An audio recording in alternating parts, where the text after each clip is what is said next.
Good morning or afternoon or evening, whenever you're watching this.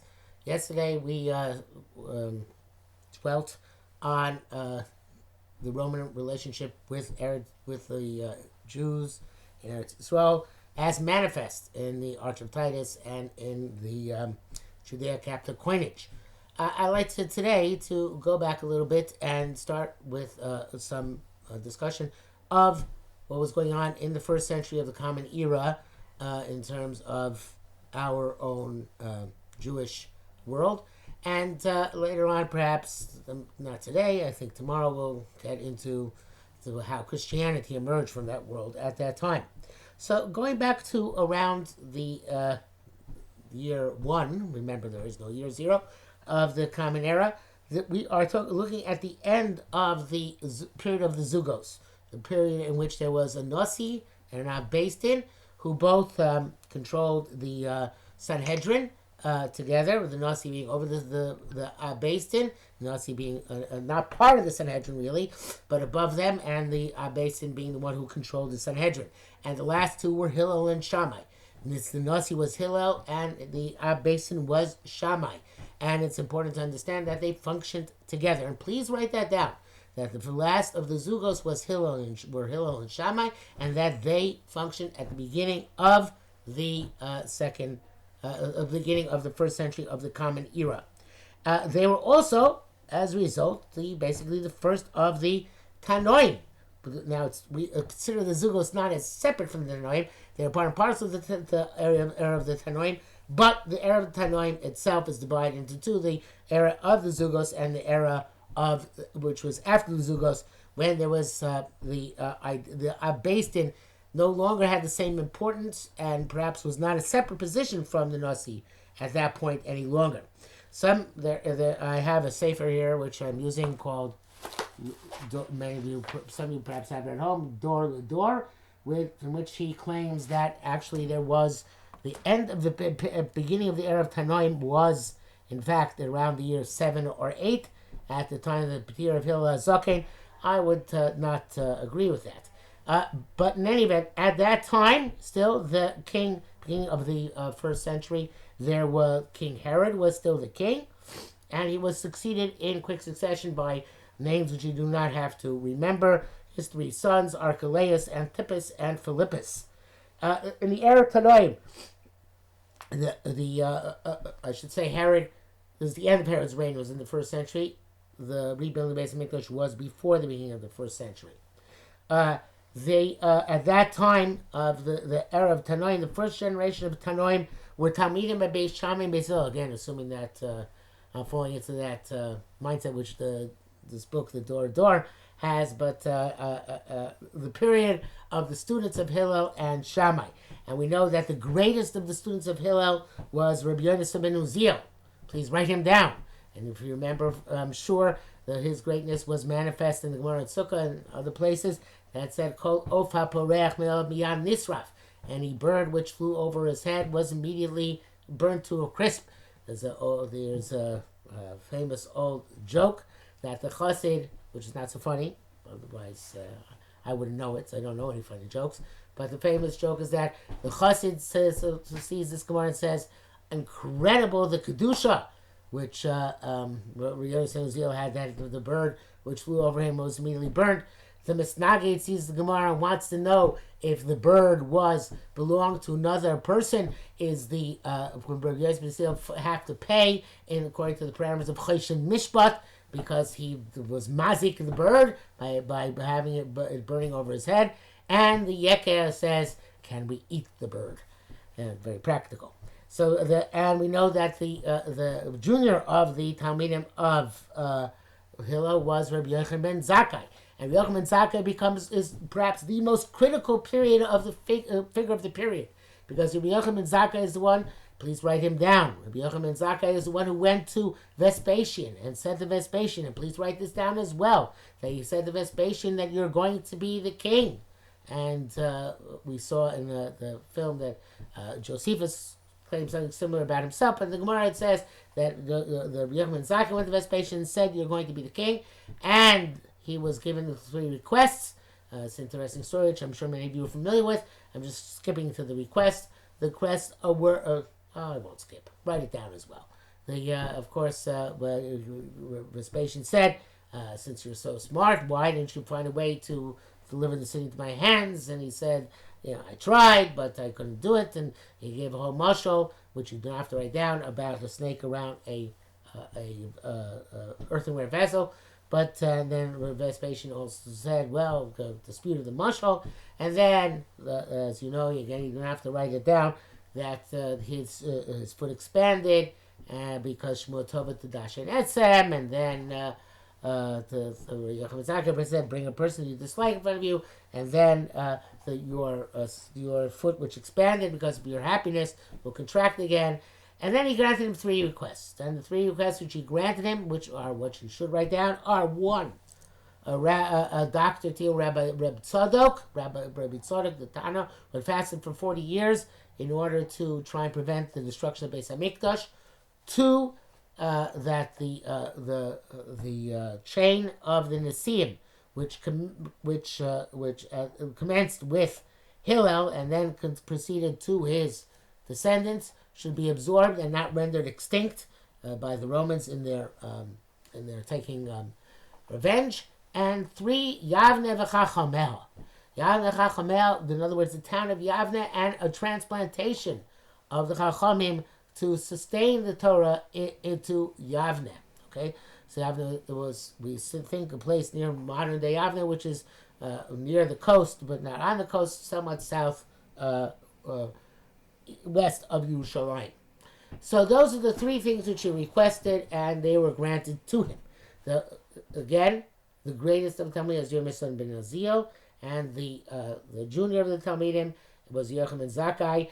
And the Gemara says about all the amazing, amazing qualities which Rabbi Yochanan Zakkai had, which we will not get into at the moment. It's important to us to know that there were 2 major schools of thought in Judaism at the time, which are Beis Shammai and Beis Hillel. Not Shammai and Hillel themselves. Shammai and Hillel themselves, during their lifetime, had relatively few issues of dispute. But after Shammai and Hillel were nifter, their Talmidim, Beis Shammai and Beis Hillel, had major areas of dispute throughout Shas. And there is a Gemara in Shabbos which says that one day they're found normally in the Beis Medrash, and this is important to know. Please write this down. Beis Shammai and Beis Hillel all learned in the same Beis Medrash in Yavne. They all in the same Beis Medrash, whether perhaps in Yerushalayim before the Churban and Yavne after the Churban, but they all learned in the same Beis Medrash. There weren't 2 Batei Medrash, one the Shammai school and the other the Hillel school. They're all in the same Beis Medrash. And the halacha was always determined by majority, and the majority was usually that of Beis Hillel, even though there was a minority of Beis Shammai.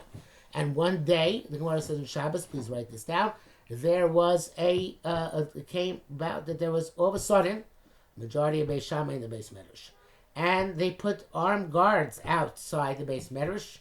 According to the Yerushalmi, there actually was a battle in which preventing the students of Beis Hillel from entering the Beis Medrash that day, and it was ordered the Beis Shammai to be able to sustain its majority. And Yurches Dvarim Gozru Bo Bayom, there are 18 gezerot which are made on that day by the students of Beis Shammai who had the majority for the day.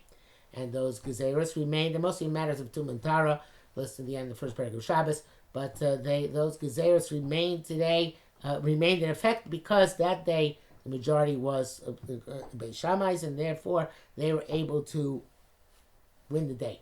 Again, everybody in the base was the same Beis Medrash, and therefore we find that one of the greatest students, or Yochanan Zakkai, even though he was a student of Hillel HaZaken, was, and please write this name down because it's an extremely important name, Rabbi Eliezer ben Hurkenus. Rabbi Eliezer ben Hurkenus. Rabbi Eliezer ben Hurkenus was a Shamuti. He was from the house of Shammai. Some people say Shamuti means something else. We'll get that in a few moments. But he was from the house of Shammai. But he was in the same Beis Medrash, and he was one of the Rabbeim of Rabbi Akiva and his Chaverim of the next generation. So the first generation of the Nesiim and that era of the Tanoim was Hillel and Shammai. The next generation was already Talmidim, including Rabbi Eliezer and through Rabbi Yochanan Zakkai. Chazal say that Hillel had 80 Talmidim. and the Talmidim and Shammai were also there.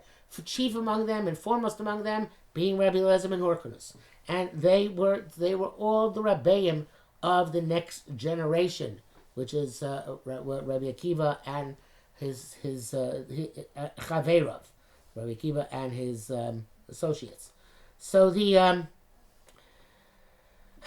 among the great Tanoim of that generation also was Rabbi Shmuel Kohen Gadol, who was the last Kohen Gadol and was the one who was killed, martyred at the time of the Churban Bayis Rishon. There were, let's write that down. There were most of the people we call today that's Harugim Malchus were not killed at one time together, but they were all active during that time of the first century of the Common Era. I want to talk a little bit about Beis Shammai, please, about the difference between the two. Please write this down. There is Beis Shammai is known to have been usually more stringent, and Beis Hillel usually more lenient. And there are many Chachamim throughout the generation who have attempted to find an underlying principle for Beis Shammai and an underlying principle for Beis Hillel.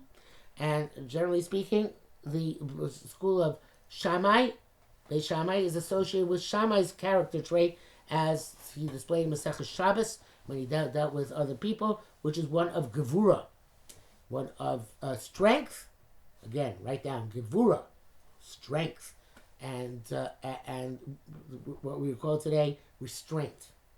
Whereas Beis Hillel's Midah, again, according to the way stories are told us in Masechus Shabbos, were stories in which Beis Hillel was one who was easygoing and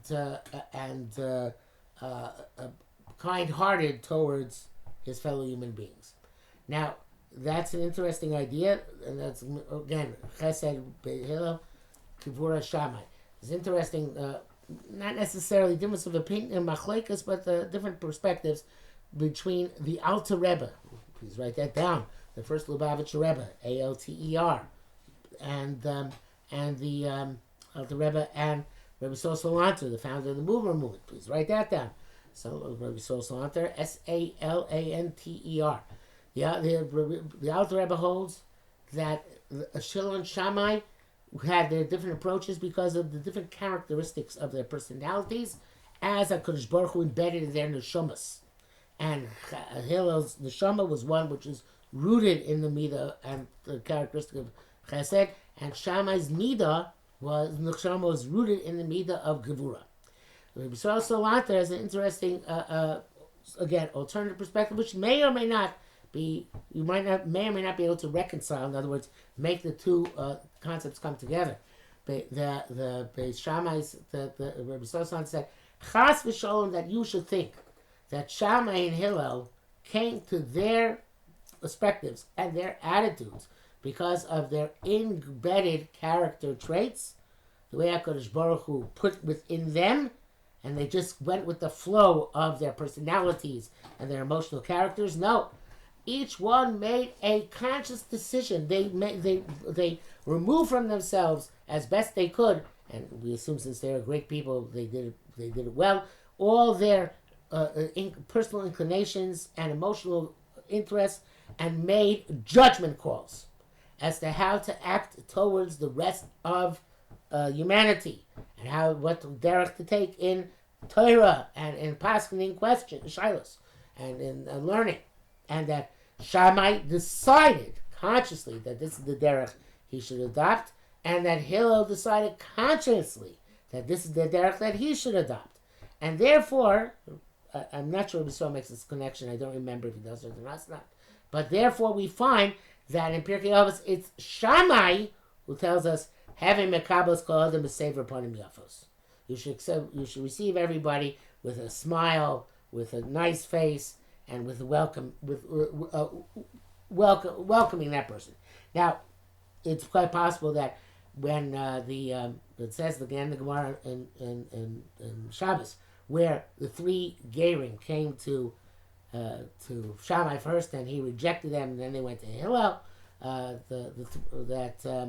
That they said they went to Shammai afterwards and said, if it wasn't for Hillel, you would have pushed us away, and now look, we're good from Jews. It's possible that Shammai made that decision to shift gears after he saw what Hillel had accomplished with these three gears. But that also shows us that Shammai was capable of making decisions which are independent of his character and personality, and that therefore he made this decision afterwards that this is the lesson he has to impart the Jewish people. So again, as I asked you to write down, the Alter Rebbe, the first Lubavitcher Rebbe, said these were character traits which came into expression, and Rabbi Solanter said that these were decisions which they made, not necessarily, not because they just followed their personality. Again, there are ways to reconcile those two positions, but not for now. So the Hillel and Shammai's students, Beis Shammai, carried forth with the drachim of their founders, and every Talmud was free to choose their whatever derech appealed to them. Everybody has different drachim in learning Avodas Hashem, and therefore each one chose a different derech. The most famous story about Rabbi Eliezer ben Hurkenus, which is something which we all have to know from Gemara B'Metzia Daf Nutes, and please write down this story, is that there was a machlokas between Rabbi Eliezer ben Hurkenus and Rabbi the other Chachamim. Foremost among them was Rabbi Yoshua. And the machlokas was about a certain type of oven called the Tanuro Shalachnai. Why it was called that, so not for now, and you don't have to remember what the Hebrew term, but you have to remember it was an oven, and whether this oven was tar or tame, because it was made in sections, and the sections were sand, and the question was whether it was a keli, a vessel, which would be makabel tuma, or it was not a keli, and never not makabel tuma, and there was a tremendous machlokas between the Chacham Rabbi Eliezer ben Hurkenus, and then Rabbi Eliezer ben Hurkenus brought signs that he was correct. The signs he brought were that he made at first he said that if I'm right, I might not get these in order because I'm not looking inside, but these are the three things. One was that the water should reverse its course, the water in the irrigation canal, and the water reversed its course. And the second one was, I really should look inside, but it's something about a tree, if I recall correctly. Where is the Gemara says that he all right, I'm gonna get a Gemara. I have one right here. Let's see a Daf test.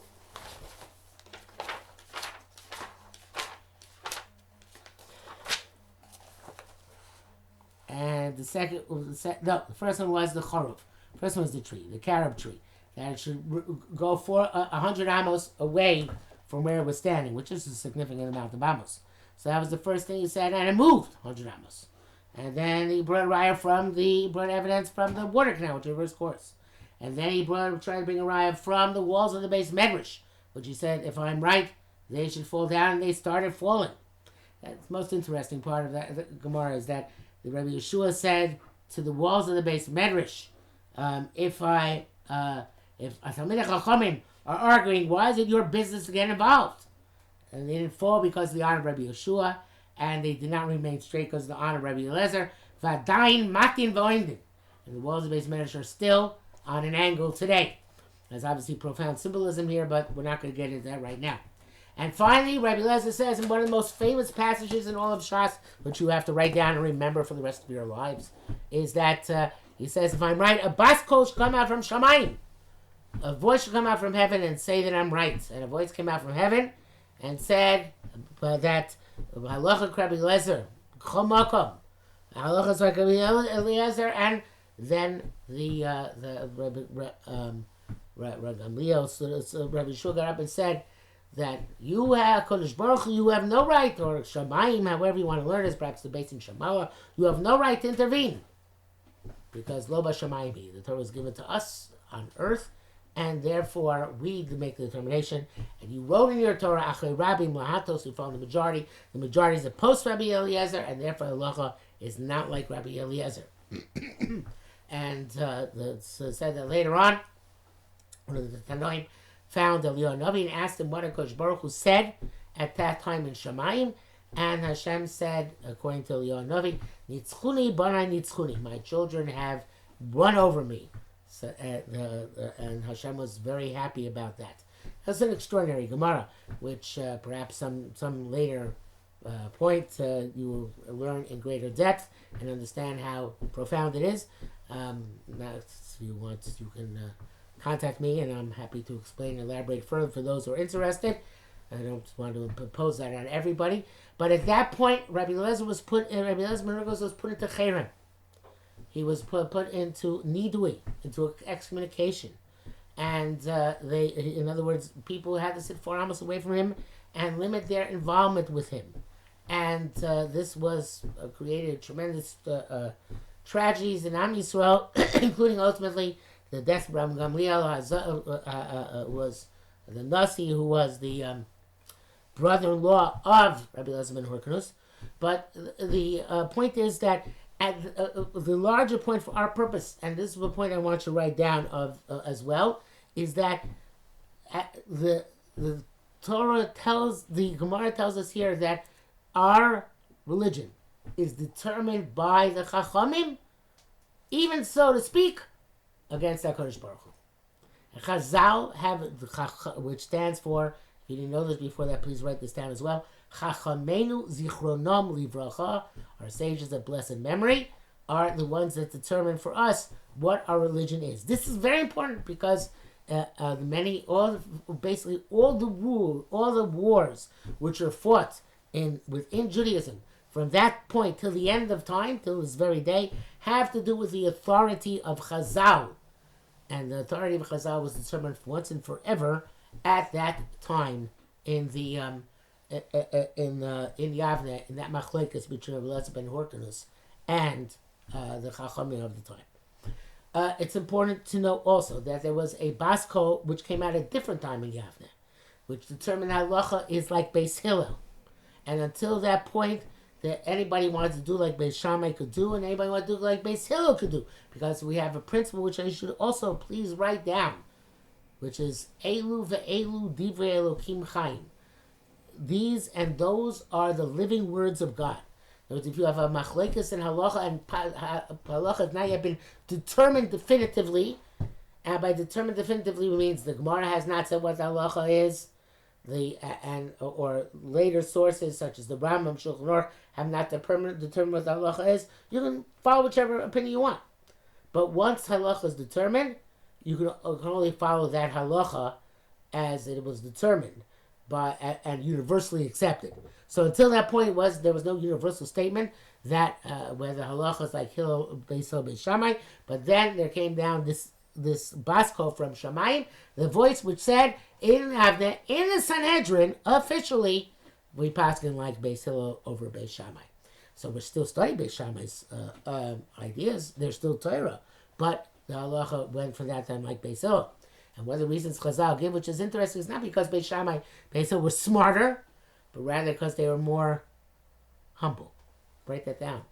Halacha was paskin on the basis of their humility, because they used to always, when they learned, say over the ideas of Beis Shammai before their own ideas. So therefore, halacha was to be like them. Now it's interesting that the beginnings of Christianity, which again I said we'll deal with later, not today, are around the middle decades of the first century of the Common Era. According to the Christians, Jesus was born around 4 before the Common Era, somewhere between 4 of the Common Era and 7 of the Common Era, and he was killed by the Romans in around the year 30. It was going between 30 and 40. We don't know exactly, but so obviously there must have been something going on in Eretz Yisrael at the time, which led to this new movement rising up. And again, not for today. I'd like to actually show you a video about that. I think one of those John Green videos, in order to make that a little bit more entertaining. So for today, let's say that the first generation of Tanoim we already mentioned.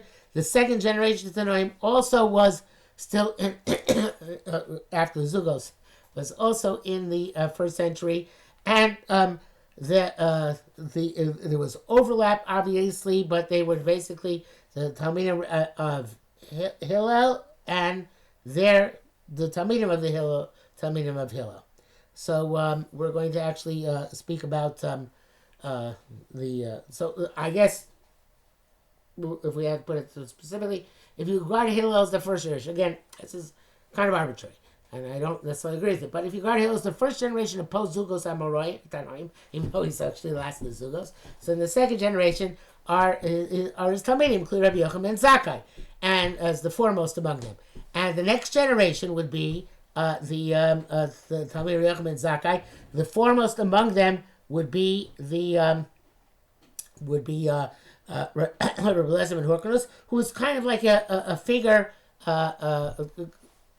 who functioned at the same time as Rabbi Eliezer and Hurkenus, even though he was a Talmud. Another famous one is Rabbi Chanina and Dosa.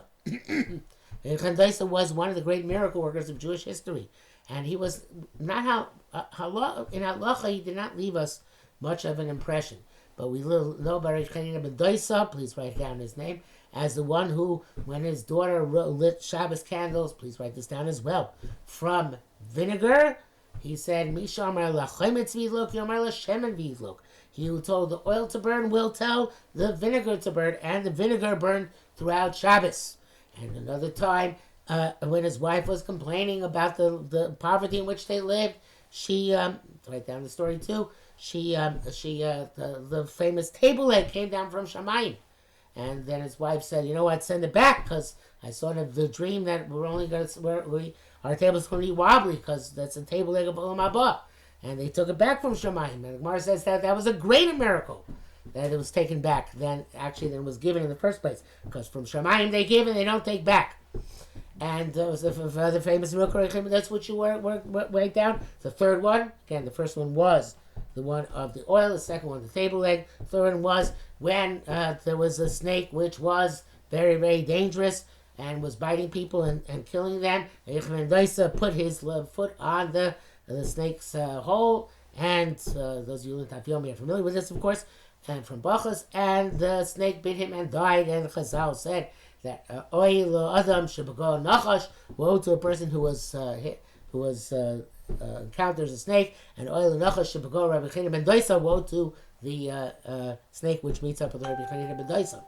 And the fourth miracle, which I like to tell you about, is that what his wife would always pretend, even though they had no challahs to bake Erev Shabbos, since they're very poor, his wife would always pretend to bake, and one day the neighbor was suspicious that they actually had what to bake, and she came to check up, and when she opened the oven and saw a challahs inside, and so they're about to burn, and she shouted to Rabbi Eliezer, wife, and said, "Come quickly, bring like the thing they used to make matzah, the wooden shovel. Bring your shovel and remove the challahs. They're about to burn." And the Gemara says, so there was a miracle, right? But that the challahs there were challahs there, which was burning before just straw. But what's more interesting, the Gemara says that when the neighbor was coming, she went to get the shovel because she knew the miracle was going to happen. In other words, she anticipated, oh yeah, well, if the neighbor's going to check up, then of course the challahs are going to appear in the oven, so I might as well go get the shovel to bring them out.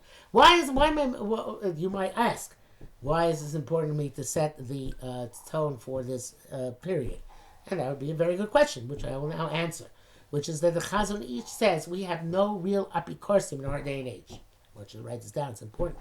Chazon Ish says, why do we have no real heretics because of our day and age? Because to be a real apikoros, you had to live in a time when there was a Rabbi Chanina ben Dosa, when there was a Rabbi Eliezer ben Hurkenus, when they could hear the basko from Shammai, and there were miracles happening left and right, even after the Churban Beis HaMikdash. Then, if you live then and you denied that there's a God and the God has a special relationship with Am Yisrael, then you're an apikoros. But in our day and age, you're not really an apikoros. You can't be an apikoros because you haven't seen that hashgacha, that divine providence that we should be able to define you as an apikoros. So therefore, we have no real apikoros in Zman Hazeh, as we call them, they're tinokos shen nishbu. which means that it's as if were taken as children to captivity and never met up with authentic Jews or Judaism, and therefore they do not know what they're supposed to do. So that was the period in which, by the way, many other miracles were in this, but I'm going to suffice with that. So that's the period in which we're talking about just before the Churban, just after the Churban, because remember, Yavne is after the Churban, and still there's Baskol and all and Chemitos's miracles and all those things. So therefore, this is a period in Jewish history of great, great people who set the tone for Torah Sheba'al Peh, for the rest of Jewish history, and we're going to talk about, of course, their interactions with other groups like Christians and their interactions with the Romans, and so on and so forth as we go forward. Remember, please, to take all the things that I told you to write down, make sure they're written down, and send them in as you sent in the answers to the questions yesterday. And Mr. Shem, talk to you tomorrow.